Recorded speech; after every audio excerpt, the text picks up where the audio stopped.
Damn Reincarnation, capítulo 230, Lehane, 1. A família Lionheart mobilizou 100 cavaleiros para a Marcha dos Cavaleiros, além dos membros da família. Havia 40 leões brancos e 60 leões negros. Os cavaleiros leão branco protegiam a família principal, e havia alguns deles. Como tal, não foi um grande problema, mesmo que 40 deles estivessem ausentes. No entanto, o mesmo não acontecia com os cavaleiros leão negro. O Castelo dos Leões Negros estava localizado nas montanhas Uklas, na fronteira de Kiel, e além dele ficava a grande floresta Samar. Os nativos da floresta estavam sempre tentando passar furtivamente pela fronteira para Kiel em todas as oportunidades, e havia criminosos de Kiel e de outras nações tentando passar furtivamente pela fronteira para evitar punições. O principal dever dos Leões Negros era servir como guardiões da fronteira nas montanhas Uklas, e eles eram reconhecidos pelo Império Kiel por sua força e valor. Desde a revolta de Eward há um ano, os Cavaleiros Leão Negro aumentaram muito seu poder. Mas a maioria dos cavaleiros que recrutaram eram jovens do campo. Se os cavaleiros de elite fossem mobilizados para participar da Marcha dos Cavaleiros, o castelo ficaria com cavaleiros novatos. Assim, metade dos comandantes e cavaleiros de elite dos Leões Negros ficaram no castelo, e como resultado, na mansão, havia alguns rostos novos entre os cavaleiros Leão Negro que Eugene não reconheceu. Claro, ele sabia que todos estavam lá para participar da Marcha dos Cavaleiros, um ritual cansativo que levaria até o mais forte dos guerreiros ao seu limite. Enquanto caminhava para o centro da sala, não conseguia se livrar da sensação de que todos os olhos estavam sobre ele, observando cada movimento seu.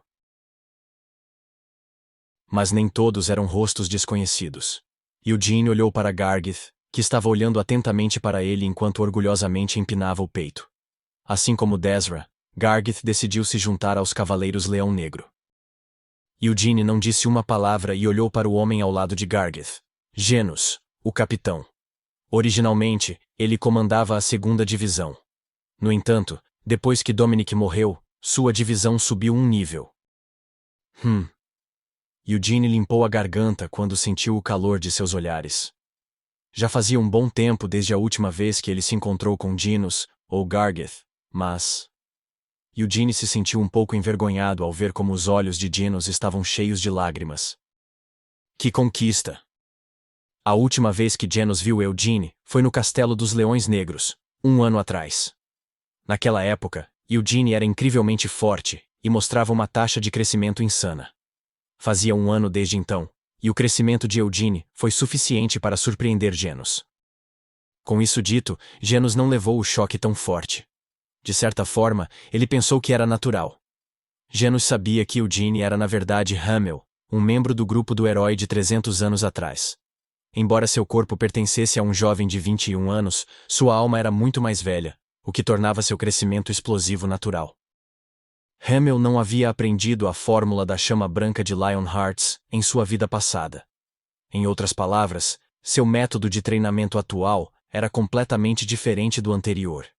E mesmo que também praticasse magia ao mesmo tempo, ele foi o primeiro na história dos Lionhearts que conseguiu alcançar a 6ª estrela da fórmula da chama branca aos 21 anos. Genos achou lamentável que houvesse outros Lionhearts ao seu redor agora. Se estivesse sozinho, teria permitido que suas lágrimas corressem livremente em louvor à grandeza de Hamel.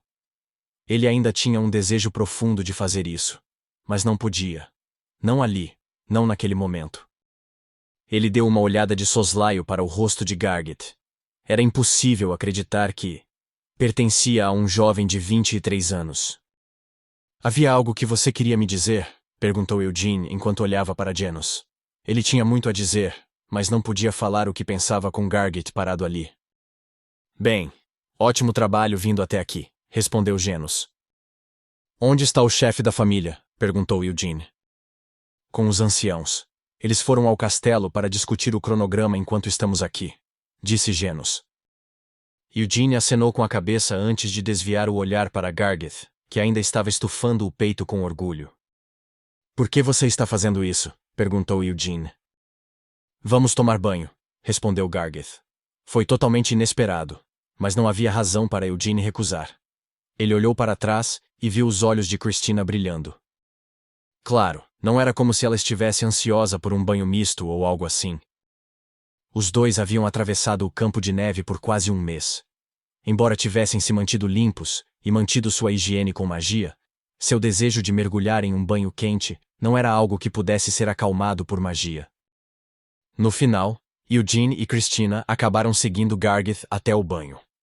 Era uma banheira ao ar livre que cobria todo o quintal da mansão. Eu entro com você? Perguntou Mare.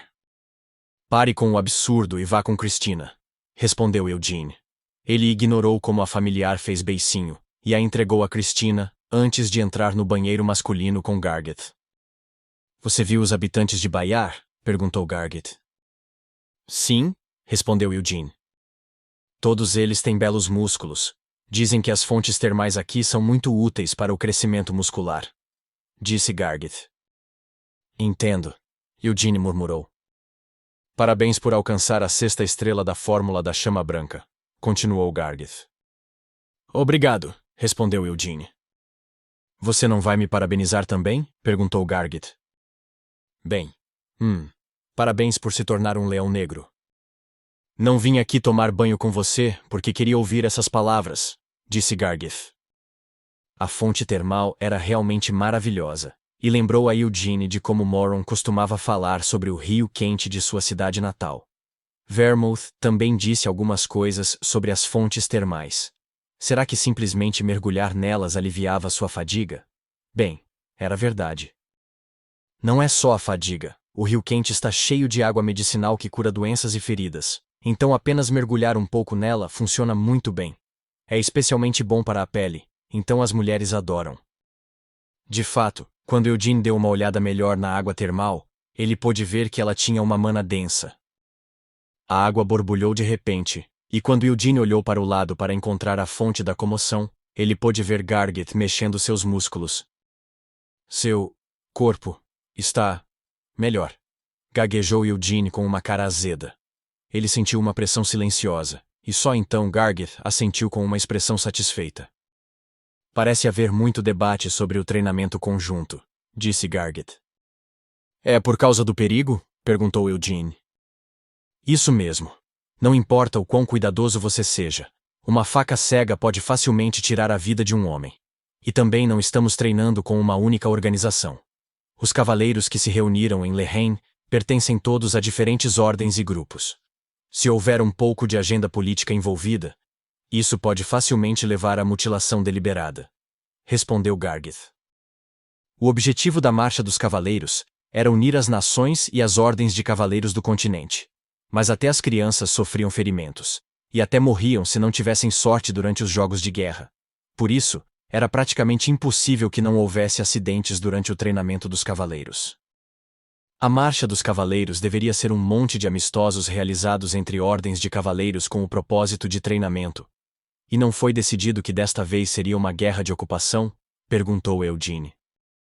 Foi o que foi decidido, mas parece que o sultão de Nahama está reclamando.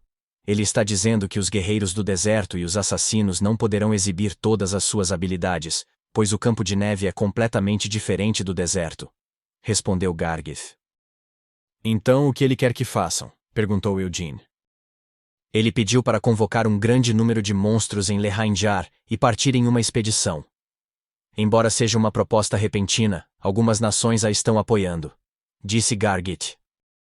Ora. Eugene sabia exatamente por que o sultão havia feito tal proposta. Desde os tempos antigos, o deserto de Nahama era crivado de muitas masmorras de magos, já que o deserto era um lugar perfeito para montar masmorras subterrâneas. Assim como as facções em Arot foram divididas em torres mágicas, as facções do deserto foram divididas em várias masmorras. Os dobradores de areia de Nahama pertenciam a uma dessas facções. No entanto, isso não significava que as masmorras estivessem em pé de igualdade com as torres mágicas. Se as duas fossem realmente iguais, Arot nunca poderia ter tomado o título de reino mágico. Havia uma diferença crucial entre Nahama e Arot, além da qualidade e do número de magos. A família real de Arot não exigia total obediência e deferência das torres mágicas, mas o sultão de Nahama exigia muito isso das masmorras. Se o sultão de Nahama sugeriu invocar monstros, Isso significava que ele estava acompanhado por magos de masmorra, especializados nesse tipo de magia. Parece que ele não quer ser transparente sobre suas forças. O sultão havia feito tal sugestão, enquanto outros reis a apoiaram, e era bastante óbvio o motivo. Se dois poderes colidissem, cada um adquiriria uma imagem clara das forças do outro. Além disso, não era como se fosse uma simples briga de bar ou algo assim. A Marcha dos Cavaleiros era uma reunião de cavaleiros de todo o mundo, e mesmo que as partidas fossem amistosas e apenas para treinamento, a honra de cada nação e ordem de cavaleiros estava em jogo. Eles eram livres para esconder seu verdadeiro poder se assim desejasse, mas seria forçado a sofrer uma derrota como consequência, o que levaria à perda de honra. No entanto, se enfrentassem monstros, não precisavam se preocupar em ter seus ases ocultos revelados. Como tal, a proposta do sultão foi um arranhão revigorante para a coceira que muitos líderes vinham sentindo. Eles estavam intimamente insatisfeitos com a Marcha dos Cavaleiros. Por que a Marcha dos Cavaleiros estava sendo realizada em primeiro lugar? Era por causa do aviso do Rei Demônio do encarceramento para o mundo. Uma dica de que os reis demônios de Helmut podem mais uma vez ameaçar o mundo depois de 300 anos de silêncio e paz. E quem ouviu o aviso primeiro? Tinha sido Eugene. No entanto, o imperador de Kiel nunca convocou Eugene, mesmo depois de ser informado pela família Lionheart. O mesmo tinha acontecido em Aroth. Durante a audiência de Eugene, Daindolf, o rei de Aroth, delegou autoridade a seu filho, Ronain, em vez de comparecer pessoalmente à reunião. Eugene era o sucessor da sábia Siena, a segunda vinda do grande Vermuth, e aquele avisado diretamente pelo rei demônio do encarceramento. Havia motivos mais do que suficientes para Daindolf desejar um encontro com Eugene, para falar com ele. Mesmo assim, Daindolf não se encontrou com Eugene e manteve distância. Idiotas! Eugene franziu a testa.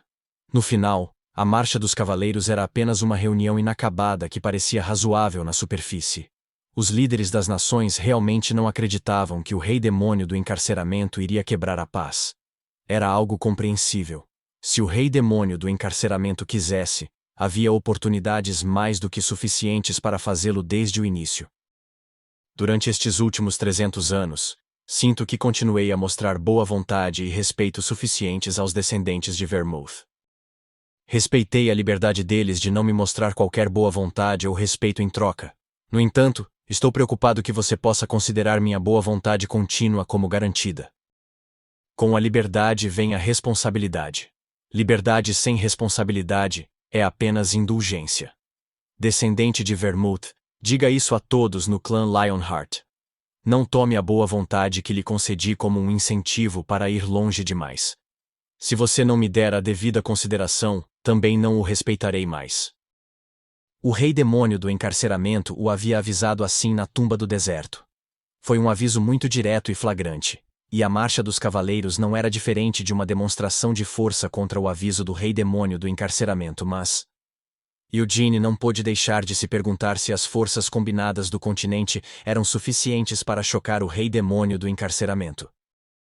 Não sei se seria suficiente se todos estivessem completamente unidos. Mas esse não é o caso. Todo mundo está ocupado tentando esconder o que está em seus pratos. Na opinião de Eugene, a situação atual era resultado de quão flagrante, mas frouxo, o aviso do rei demônio do encarceramento tinha sido. O cara não poderia ter avisado que destruiria o continente em alguns anos? O rei demônio do encarceramento deixou um espaço considerável para interpretação em seu aviso. Ele não mostraria nenhum respeito se eles também não o respeitassem. Isso não significava que ele mostraria respeito, desde que mostrassem a ele a devida consideração? Era fácil interpretar aquilo como uma declaração condicional de guerra. Seu ancestral pode ter feito um juramento em troca de sua liberdade. Mas agora o fim dessa promessa está próximo. Está chegando a hora da roda que parou voltar a avançar mais uma vez. Algum dia, talvez tenhamos que fazer um novo juramento. Me pergunto quem será capaz de fazer uma nova promessa no lugar de Vermuth e parar esta roda mais uma vez. Malditinho! Murmurou Eugene baixinho. Com o aviso do rei demônio do encarceramento sendo tão ambíguo, não era natural que os líderes das nações fossem cautelosos em sua resposta? Os últimos 300 anos foram uma era de paz sem precedentes. Então qual rei realmente esperaria e se prepararia para a guerra? Pelo menos, era bastante óbvio que ninguém queria que a guerra afligisse seu próprio país. Se a Marcha dos Cavaleiros fracassasse assim, haveria realmente alguma mudança? Talvez. Em primeiro lugar, a Aliança Antidemônio faria com que suas tropas recuassem, decidindo que isso agiria como uma demonstração de respeito aos reis demônios, e permitiria que evitassem a guerra. A única razão pela qual a Aliança Antidemônio esperaria até depois da Marcha dos Cavaleiros seria para salvar a própria pele. Na verdade, a própria Marcha dos Cavaleiros servia para que as nações tentassem se unir. Uma boa surra daria algum sentido a eles. Eugene saiu do banho. Talvez por causa da temperatura da água da fonte, parecia que o calor estava subindo em sua cabeça mais rápido do que o normal. Ele se sentia bastante irritado e aborrecido. Por que foi o sultão de Nahama, de todas as pessoas, que fez uma reclamação agora, poucos dias antes do início da Marcha dos Cavaleiros? Nahama invadiu Turas ao longo de centenas de anos. Helmut olhava para o outro lado todas as vezes, e havia suspeitas de que o rei demônio do encarceramento era o responsável por instigá-los. Eugene não era fã de Nahama 300 anos atrás, e também não gostava muito deles agora. Mesmo os malditos assassinos de Nahama eram apenas pedaços de merda que só priorizavam seus próprios interesses, mesmo que isso significasse trair seus aliados no campo de batalha. O sultão de tal lixo é naturalmente um pedaço de merda. Talvez ele esteja reclamando como um bebezinho por ordem do rei demônio do encarceramento. Mas o rei demônio do encarceramento realmente faria isso? Por que razão? Do que ele poderia estar com medo?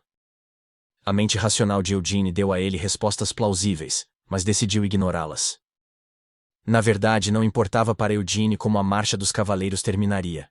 Não era da conta dele. Independentemente do quanto os reis tentassem esconder o que estava em seus pratos, Eugene tinha seu próprio negócio para cuidar. Ele não se importava com o que estavam tentando fazer, pois estava claro o que ele tinha que fazer. É verdade que seria útil se tivesse aliados mais numerosos e poderosos. No entanto, relembrando suas experiências de 300 anos atrás, Eugene sabia que ter mais soldados em uma guerra contra existências como os reis demônios não faria grande diferença. Por causa dos malditos necromantes. À medida que a escala das batalhas aumentava, o número de cadáveres aumentava de acordo, o que permitia aos necromantes levantar mais cadáveres como soldados dos exércitos dos reis demônios. Também não sou muito fã de grandes guerras. Se eu pudesse, invadiria o castelo sozinho e mataria o rei demônio do encarceramento. Esse é um pensamento arrogante, Hamel. Seu desgraçado, como você pode falar comigo sendo que nem estou com a Wyneth em minhas mãos? Não fique tão surpreso. Wyneth é apenas um catalisador. Você assinou um contrato comigo. Eugene já sabia disso. No entanto, ficou surpreso por Tempest ter iniciado uma conversa, já que ele raramente falava com Eugene quando não estava segurando a Wyneth. Hamel, como eu poderia manter minha boca fechada quando você sonha sinceramente com a expedição ao norte e está tão perto? Expedição ao norte esta, expedição ao norte aquela. Você e eu compartilhamos os mesmos sentimentos persistentes. 300 anos atrás, falhamos em conquistar o domínio demoníaco do norte. Milagrosamente, recebemos outra chance, então, desta vez, devemos conquistá-la com sucesso. Certo. No entanto, Hamel, isso será impossível apenas com nós dois. Mesmo que Anise tenha fortalecido milagrosamente a nova santa, isso ainda não é suficiente. Esse foi o caso 300 anos atrás. E também é o caso agora. Embora as pessoas-chave responsáveis por tomar as cabeças dos reis demônios fossem um pequeno número de elites, você teve espaço para se concentrar nos reis demônios, porque os poderes do continente lutaram e impediram os exércitos dos reis demônios. Eugene não negou. Era verdade que Vermouth e o resto deles eram a chave para as batalhas contra os reis demônios e os demônios de alto escalão de Helmut. Mas os exércitos aliados também desempenharam um papel fundamental em várias batalhas em Helmut. Precisamos de poder militar para conquistar o norte. Hamel, deixe-me fazer uma sugestão. O quê? Você quer que eu me torne o patriarca da família Lionheart? Bem, há realmente uma necessidade para isso? Esta família valoriza sua identidade como descendentes de Vermouth em seus núcleos. Se houver necessidade, toda a família se levantará imediatamente e se preparará para a guerra. Não estou falando dos Lionheart, Hamel. Estou falando de você se tornar o imperador de Kiel. Pfff!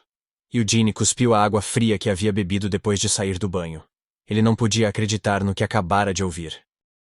O que você acabou de dizer?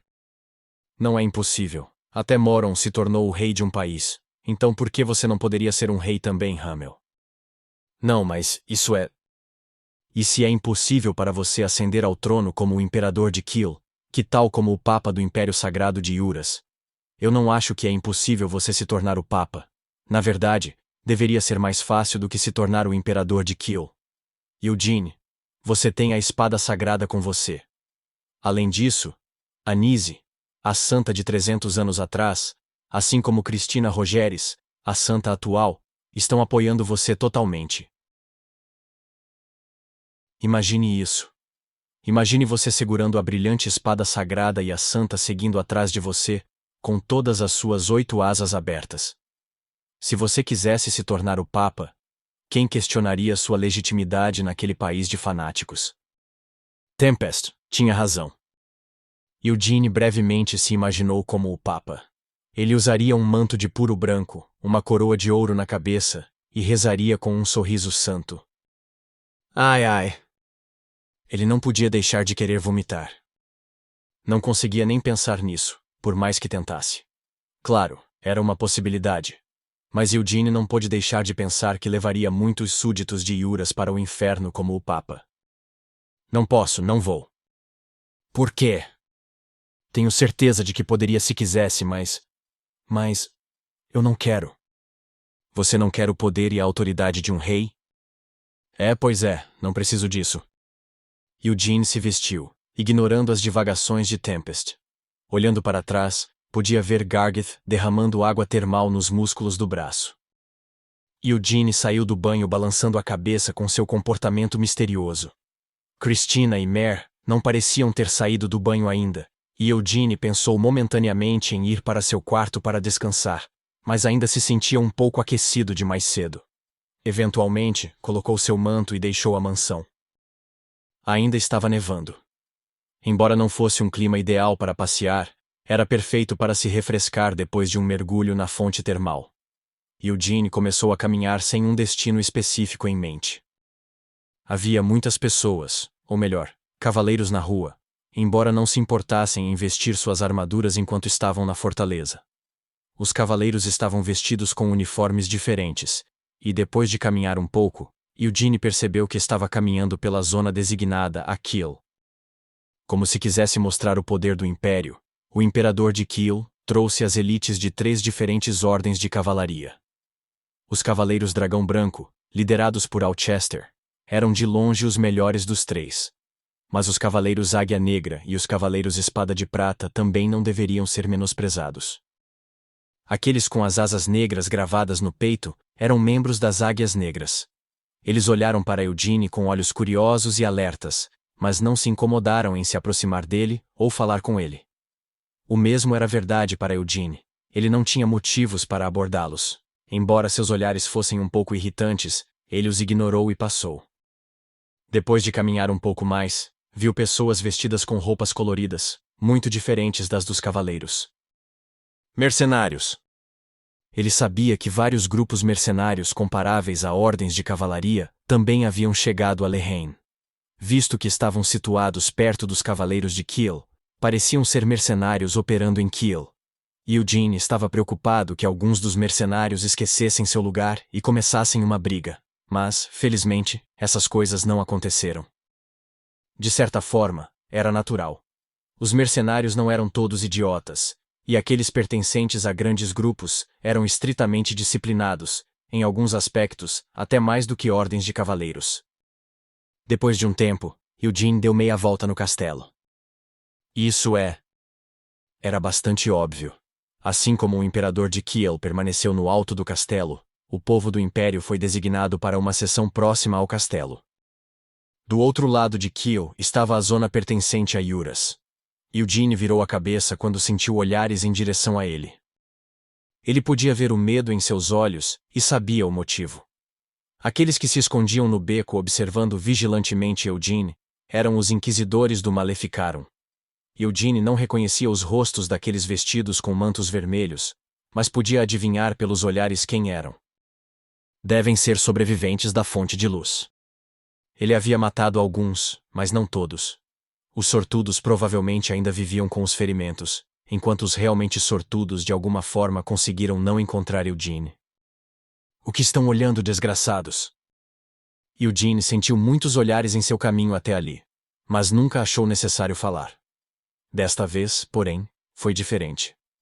Ele tomou a iniciativa, e quando olhou para eles, os inquisidores pularam de surpresa e desapareceram em algum lugar ao longo do beco. Por que estão me olhando assim? Resmungou Eugene antes de se virar e sair. Depois de dar alguns passos à frente, no entanto, ele de repente sentiu uma presença estranha atrás dele. Bang!